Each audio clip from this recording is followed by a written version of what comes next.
this is one I did recently, and that's a 4-shot panorama up in North Georgia when I was on my way back from Minnehaha Falls. And the sky just had that beautiful clouds, and I thought, oh, look, the flag on the side of that building, I'll put a light ray in there. So that's one of the ways you can do something like that to make the image interesting. Now, when I say there are very sophisticated ways, if you're interested in the more sophisticated way, it's in one of my books, but if you send me an email after this, I'll send you a PDF with the step-by-step ways to do the more sophisticated light ray. But let's start with a rather simple one. Here is simple, he says. Yeah, it's simple until you try doing something, you forget one of the steps, then it's not so simple.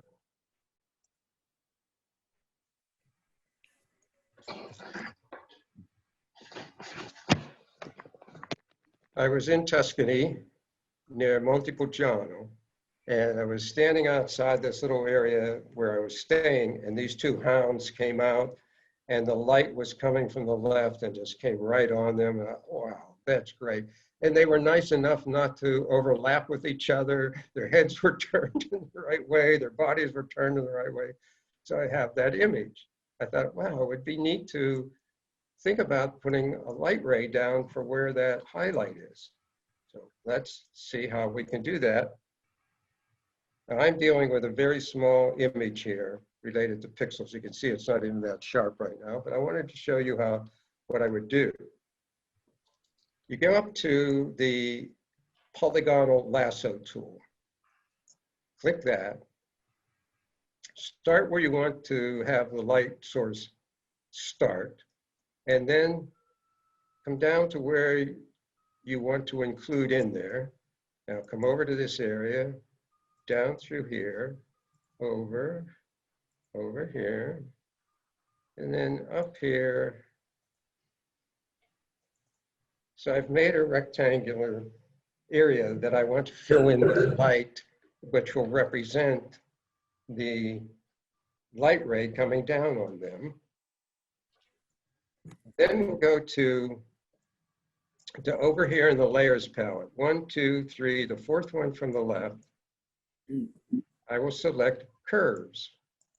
And with the curve, I'll grab the upper part, which is white. You see the white part here and white part here. So I'll grab this and I will raise it up so it starts to create that ray.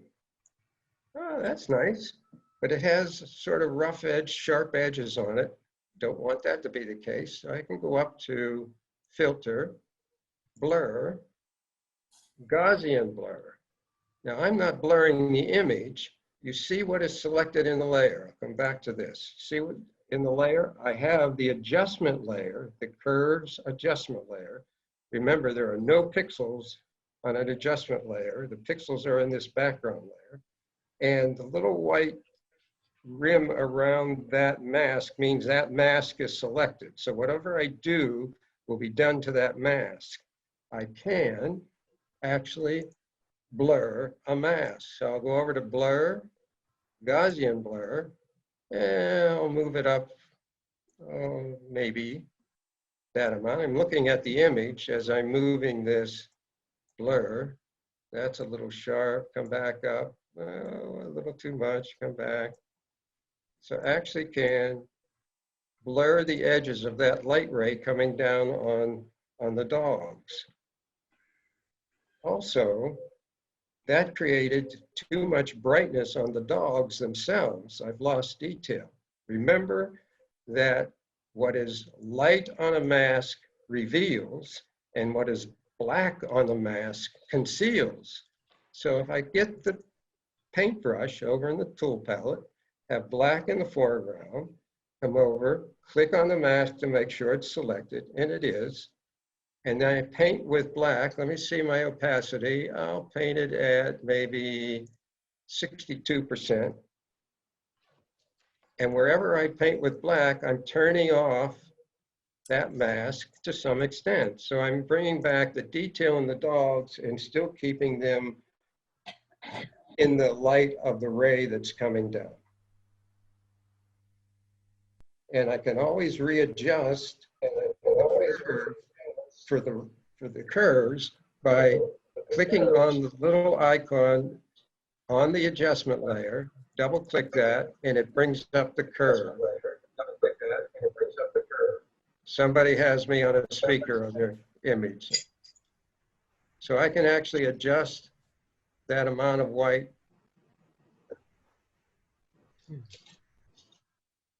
by playing with this curve. And then I can always readjust, click on the mask, readjust, take the paintbrush, and paint where the dogs are to bring back the detail in the dogs. And maybe down here a little bit. So I've actually created a light ray emphasizing the dogs. And if I say, that's a little bit too much light above, then I'll go back, start over, and now I know where the rectangular marquee tool, polygonal lasso tool, how much I should use in that image. Let me do it again because that gets a little bit sophisticated. So have this image, use the polygonal lasso tool. I'll come down from the top to where I want the ray to start coming in, maybe from there, down around here. And it doesn't have to be squared off at the bottom. Any way you want to include the light in the ray, come back up here.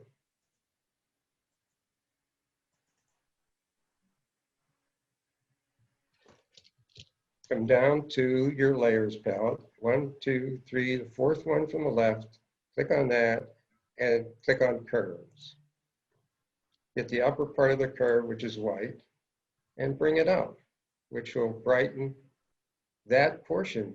And it only brightens that portion because it's brightening wherever I made the selection. You may remember that anytime I had a selection and did an adjustment layer, it affected only the adjustment that I had. In this case, it's working well for me to do that. Up to filter, I want to blur this a little bit, blur, Gaussian blur.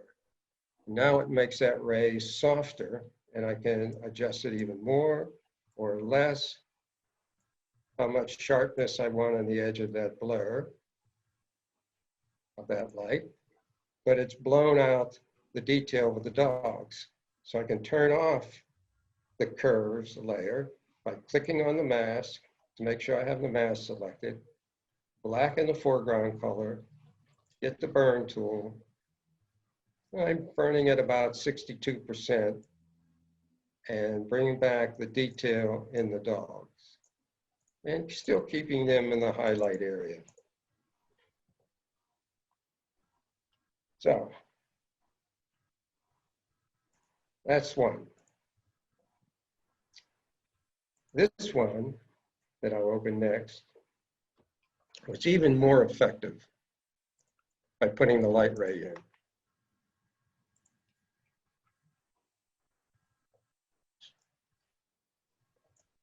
This is the Cliff Palace in Mesa Verde. This actually is a composite of mine. The ruins are my shot from Mesa Verde. The Native American was a woman that I photographed actually here in Atlanta at one of the festivals. And I thought, oh, that would be neat to put her in there as though she's sanctifying the ruins. And I thought, oh, that's nice. And I'll bring it over here. You see that was working for me. And I thought, wow, if I put a light ray highlighting her and coming that light ray down, it tells even a stronger story than just having it as an image by itself. So let's do that. Let's put the light ray in that image.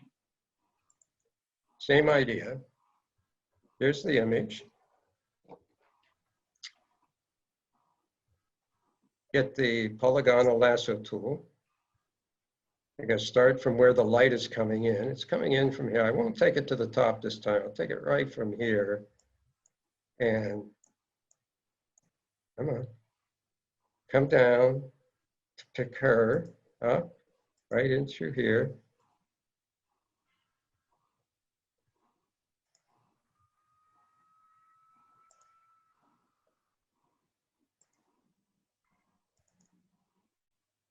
Once I have the selection made, go to fourth icon from the left at the bottom of the layers palette and select curves. Grab a point in the upper part of the curve, which represent white, and turn on the light. Actually, turn on the light. Make sure that I have the mask selected. So I click on the mask to make sure it's selected. Go to Filter, Blur, Gaussian Blur. And from what we had set before at 7, seems to make that a nice soft edge on the light. Say OK. Now I don't want to lose the detail on her. So I'll zoom in here. Remember, I can turn off some of the effect. Click on that mask to make sure I have the mask. Get the paintbrush. Black in the foreground. At 62%, let's see how that works. Yes, I can just turn that off. And each time I go over where I've put some darkness on that mask, it'll double up because I'm doing it over itself. But that seems to give me back just about where I want it to be with her. Oh, I see something's missing here. Don't understand why that is. I'll come back and look at that. But you see that what we've done is to create that light beam coming down right on her. Now that tells a story much better than just the image by itself. Go back to in history. Open. Oh, that's a garment laying over her shoulder. I see. I should put detail in there. That's what I should do. Because I don't like that white just being in there. Actually, I'd never noticed that. So I'll go back to my original raw file and put some detail in that area. But you saw what we did. We created a rectangular marquee tool, the polygonal lasso tool. We created where I want the light beam to go. Excuse me. Then I came to the fourth tab over in the layers palette and selected curves. In fact, let me do it again. Here's the polygonal. Come over to the fourth panel, fourth icon in the layers palette. Come up to curves. Grab the top of the curve, click on it, and move it up. And move it up depending on how much lightness you want in the light ray. Maybe I'll do that one. I'm going to click on the mask again just to make sure that I have the mask. Get the paint tool, black in the foreground, and I will turn off some of that light right on her specifically. Do a little better job.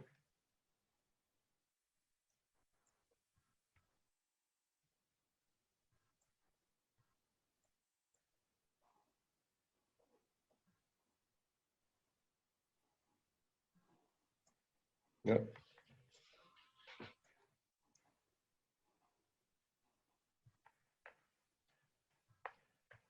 And blur. I have that layer selected, the curves layer is selected. So blur, Gaussian blur, which will make that light ray softer on the edges. And I could change that even more by going to that level or less to that level. And that creates a really neat story. Now I see that it's too bright on those stones. So click on the mask again, get the burn tool, and just simply turn off some of the effect of that light on those stones, still keeping them bright, but getting the details back into the stones so that they're not just blown out.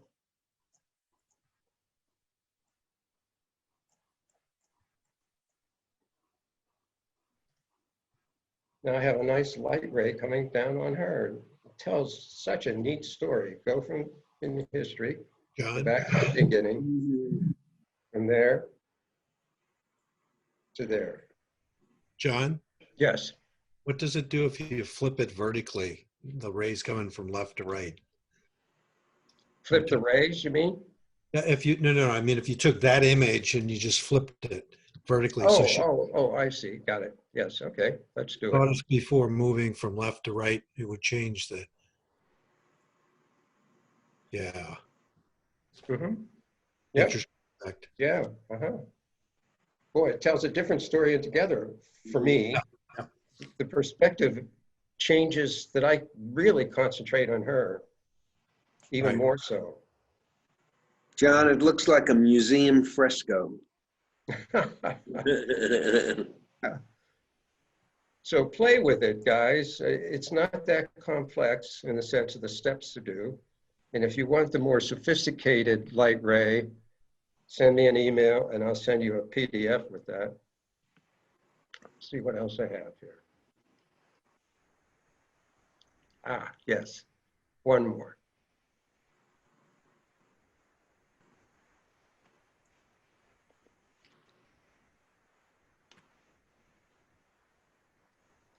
Shot this out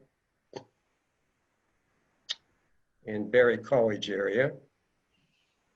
And this figure wasn't in that location. She was walking over to the far right. So I had photographed her, thought, yes, I want to tell a story with this church in the background. And I'm always sensitive to the light coming in from behind. So you see how these trees are lit from behind. They stand out really well.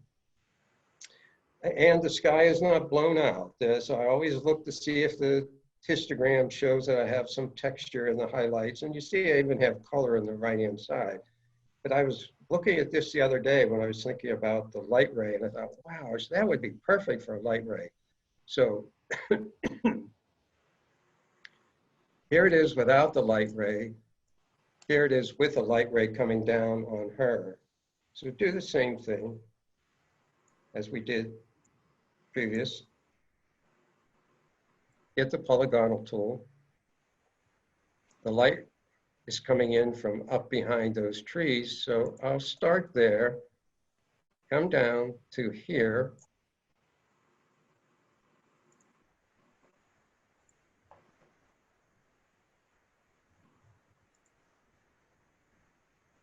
And the more you do this, the more you'll get aware of what kind of rectangle or what kind of selection you should make. And maybe I should not have as much in behind her. So I'll do that again.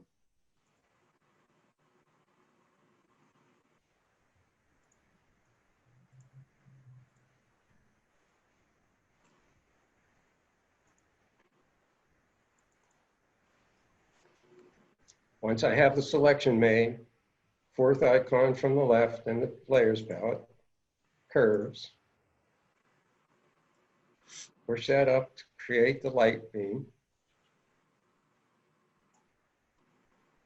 Make sure the mask is selected. But just click on it again to make sure that's the case. Come up to filter, blur, Gaussian blur. Well, I think I'll soften this just a little bit more than I did the previous one.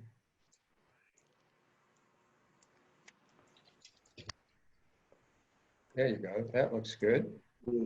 And I want to bring some detail back in her.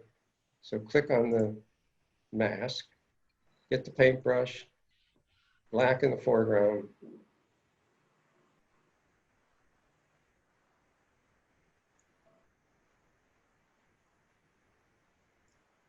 Nope, too much. I'll lower the opacity.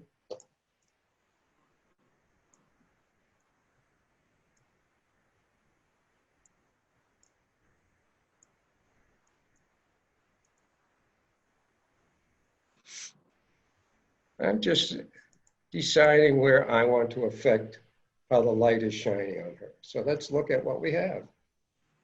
I think this tells a much stronger story than her just walking up through there. the light coming down on her. Oh, maybe the light's a little too bright. Well, I will double click on that icon again and grab the dot and bring it down a little bit to soften the light.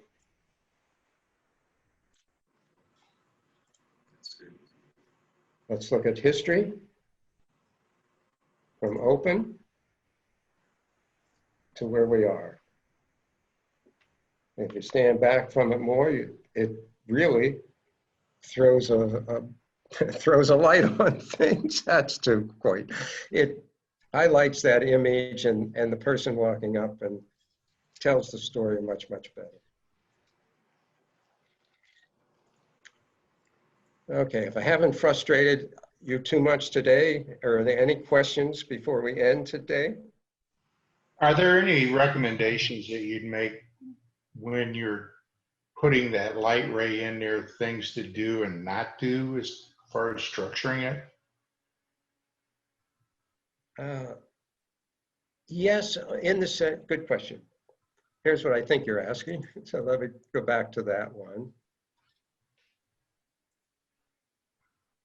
When I decide to use this tool, the polygonal tool, and I come down to where I want it is, I'm already looking at how is the light around her.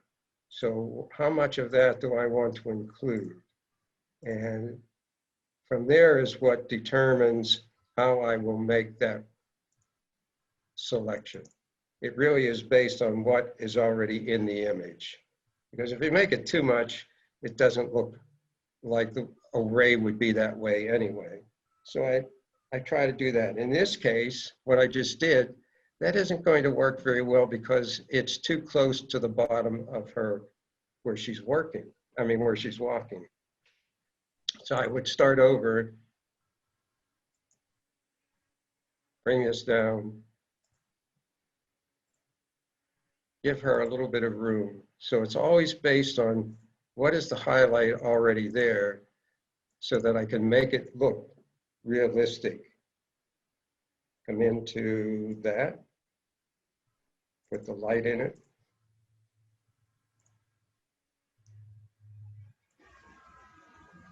And putting the light in, you can determine how much of it you want in there. You see how much brighter depending on how high I push that curve.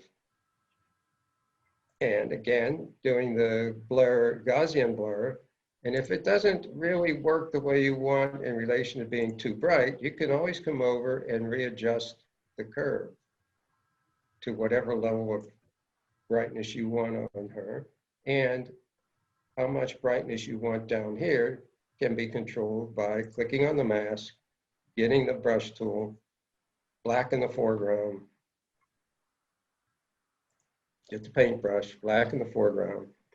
And I use a low opacity only in the sense that I don't want it to turn off. A lot of it, I want to be able to control how much of that light I turn off at any one time. So now you're just making it more realistic is what you're doing. You play with it and you'll get a sense for it. John, Yes? if you wanted to change the tone or the color, for instance, if the light rays are coming from a sunset, Yes. you change the color to make it more reddish or yellow. Yes, yes. Always, you can add an adjustment. You could add HSL, and here's this little clipping tool. So I will clip it to the adjustment layer of the light, and then I can change the light in various ways. And up here in the master, if I click that, I could say change only the yellows, increase those. If I want to change the blues, change those. You can change the upper part. So and also then you're maybe changing something on this figure, but you go to the mask, get your paintbrush black, and always turn off, as you know, conceal what that layer is doing by simply painting black in that area. But that's how you can change the color of it, by putting a hue saturation. adjustment layer and then picking the color that you want. But you need to clip it to that adjustment layer below it. Otherwise, you'll be changing the whole image. If I don't have this clipped and I start changing colors, it changes the entire image. If I clip it, it only affects the layer directly below it. Very nice. Pretty neat. Play with it. John, Yes. what if right now I want to move the position of the light ray sort of so that down and maybe a little bit to the left? Can I grab the light ray and move it, or do I have to start over? You have to start over. Okay. You can't, because there are no pixels. You're not dealing with pixels here. You're dealing with an adjustment layer. And let me try this. That's a good question. There you go. If you bring back, here's how you do it. Right. Okay. Let me show you. I go back to the dancing ants. Because yes, exactly. So if you hold the control key or the command key and click on that mask, once I have the dancing ants up and go to the move tool, it allows me to move them. Okay. All right? Yeah. Wow, you guys are good questions. Go play, folks. Thank No. you. One last thing, if you want to hang on, you can. Ian Chia asked me how to make a logo that he could put on his images. For example, I have my copyright and my name that I just add to my images. And he said, how do you create that? I think that's what you were asking. Is that right, Ian? Yes, Okay, trying to do. okay. Here's one way you can do that. Oh, by the way, I just created this. I'm going to put this out on my Facebook page. But here is, I'm going to call it the Halloween wedding. The image was Nice. shot at Berry College, Possum Trot School, and the husband and wife were shot with my cell phone at Costco because they were selling these two figures. I just was taken with them. I thought, oh yeah, I could put them somewhere. Here's my logo down here. Simple way, I'll show you a couple ways, Ian, or anyone that's listening, but I'll show you a very simple way to do this. One is to get the text tool. Say you have your image up, you have a text tool, and you put a text layer, and you key in your name. Now, you may not want that font, so you select that font, come up to the top in the options bar, and you can select all different types of fonts that you want for your name. And once you select one of those, let me take that one just for sample here. That's a separate layer. When I click on the T to accept it, there it is. I can click on that again, double click on it, bring it back, hold the shift key and expand it, make it bigger, make the block bigger. If I want I don't need the block bigger for any reason, but that's how I would do it. If I want to make the letters bigger, I would select the numbers, come up to the option bar and say, I want them to be 30. And when I do 30, I need to open this up enough to have my name in there. Click on the T over in the layers palette, and there are those. I can get the move tool and move it around to wherever I want to put that. Now that's one way when you have an image that you're working on. John, how did you create the text layer? Let me start over. I remove this text layer. Over in the toolbar, down near the bottom, there's a T. When I click on that, T horizontal type tool. And when you bring it over, you hold down the left mouse button and bring it across and make it as big as you want. And then it puts some crazy in this case, I've already done it, so it's not putting in there. Usually put some words in there and you just delete them and key in what you want. But that's how you get the text layer. Okay, thank you. Let me start with something you may want to just keep as a logo. If you go up to File, New, and you see with Custom, and over to the right, how big do you want it? Well, I'd like 5 inches, but usually, by the way, it comes up as pixels. I don't understand pixels. I understand inches. So I say, tell me inches. I want 5 inches by 3 inches, resolution 200, and I want RGB color. I don't want grayscale. I don't want lab color. I want RGB color. Background, I don't want it to be white. I want it to be transparent because I don't want to put a white logo with my name in it. I want just my name. So if I say transparent and then create, it creates a 5 inch by 3 inch block, transparent. Now I can go to the T, create a T, and see what I said, it puts stuff in there. Just select that and delete whatever it comes up with. For some reason, Adobe did this about 3 versions ago.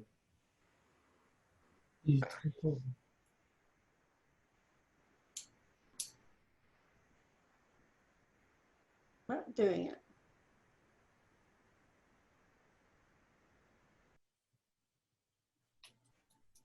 I believe if you type over it, it'll go away. Oh, it will? Okay, good. I haven't done that. So let me do it. Okay, so I want to put my name in here. No, see, it's continuing, but that's all right. I'll just get rid of it this way.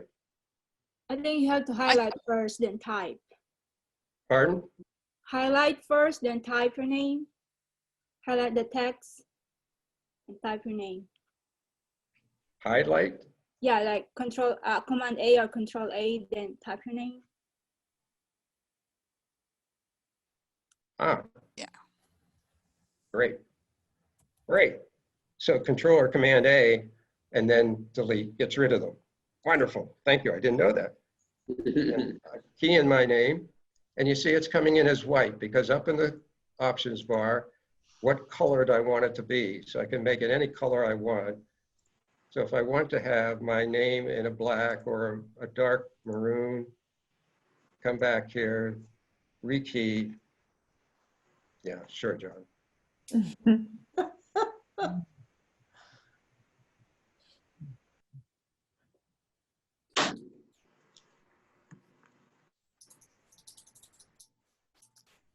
And I don't like that typeset. I'll come back up and pick something I like. Maybe that one. I like that. Come over to the layers palette, click T.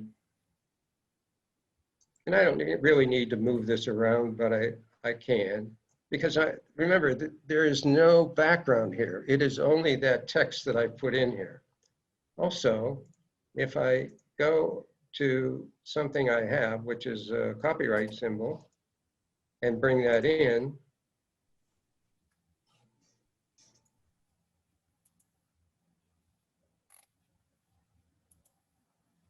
it has no background either. I get the move tool and move it in to this. Now it came in very large. I could have minimized this first, which would be a better way to do it. Come here, image, image size. And instead of making it a 10 by 10, I'll make it 0.5. Have my move tool, move that in. And even here, it's a little too big. So I can go to Edit, Free Transform, hold the Shift key,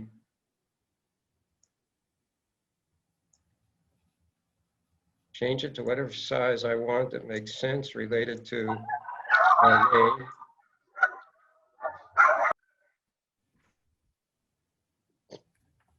Accept that.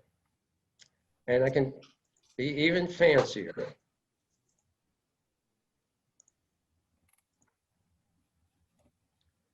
If I wanted to represent myself as a photographer, maybe something like this. But if I move this in here, it will go in with, oh, first of all, it's too big. So let me change that.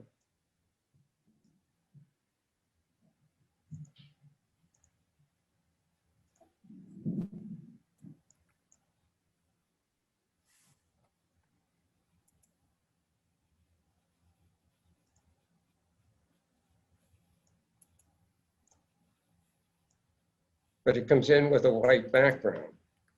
That's not quite what I want. So I would need to click on that and remove the background and do some things, and maybe do it before I even bring it in. So if you're going to bring something else in and you don't want it to have white, you need to remove that before you do anything. One way on that image to do that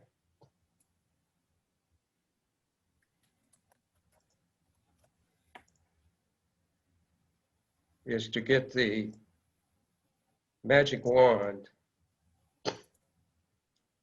3x3 average up in the tolerance, up in the options bar, tolerance 33, click wherever it's white. Now I will remove that stuff, but maybe I want some of these fingers. So I'll get the quick selection tool, hold the Alt key, and remove a little bit of this. You'll see why I'm taking this off in a minute.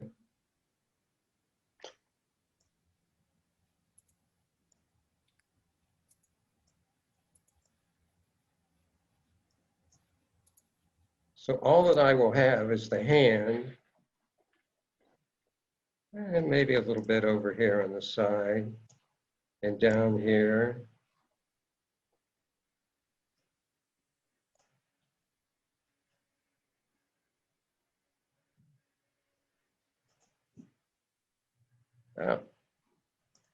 Turn off the lock on that layer, hit the delete key, and it removes the entire background.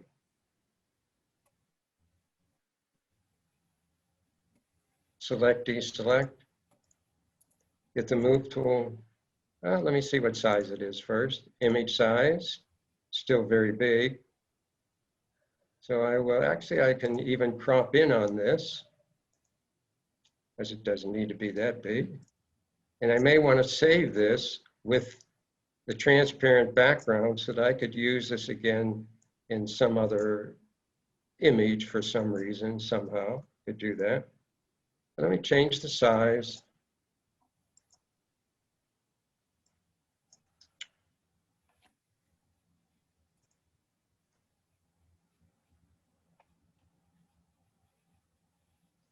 Get the move tool and move this. Maybe I'll put it over here. Nope, maybe here. Maybe make it just a little bigger.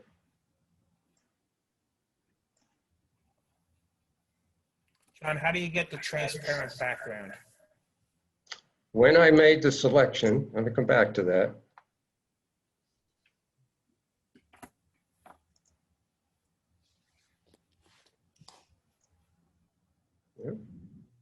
I mean, at the beginning, when you put your name in there, how did you get that? Oh, transparent I see. I background? thought you meant on this image here. No, Right. I meant at the beginning. I missed Okay, in that the part on beginning, how you in got. the beginning, when I went up to File, New, and I say Create a New, here, over on the right-hand side, it says, how do you want the background? And I said, I want it to be transparent. Gotcha. Uh-huh. Perfect. Okay. So now I have this. You can add more text, you can do whatever you want, but the idea is that I have created this for myself. I can crop in just so that I keep a certain perspective. It doesn't matter because it's blank, it's transparent background. But I tend to crop in on things so I know what I have. So once I have this,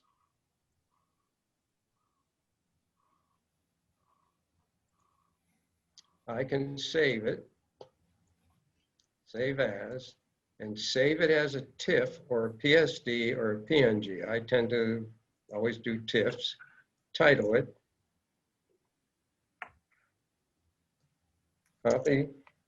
Copyright with camera.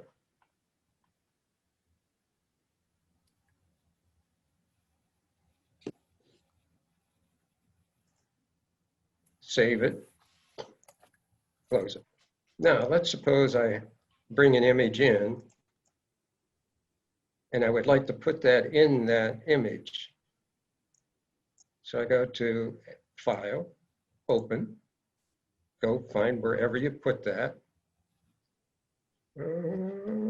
Copyright with camera. Get the Move tool, grab this. No, it's only taking a piece of it. Over here in the Layer palette, what you want to do is Layer, Flatten Image. Nope, that didn't do it. Sorry about that. Hold on a minute.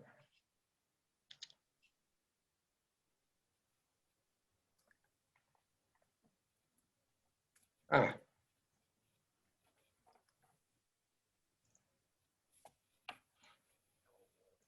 Layer, Merge Visible. So it put them all together into one layer. And then I would save this as my, of something that I will bring in each time. So I would save it as a TIFF.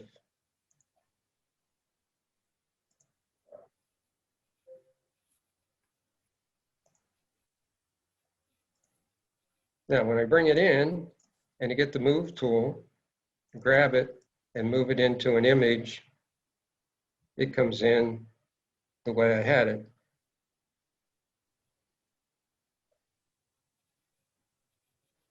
And then in this case, the letters are black.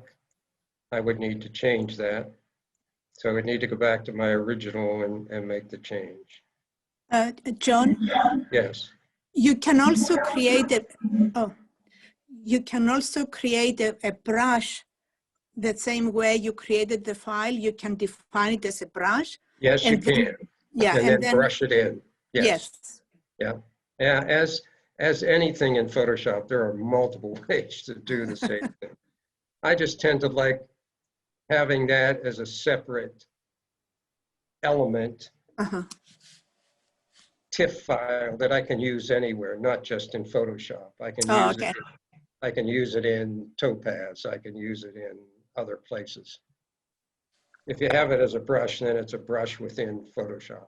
Exactly, yes.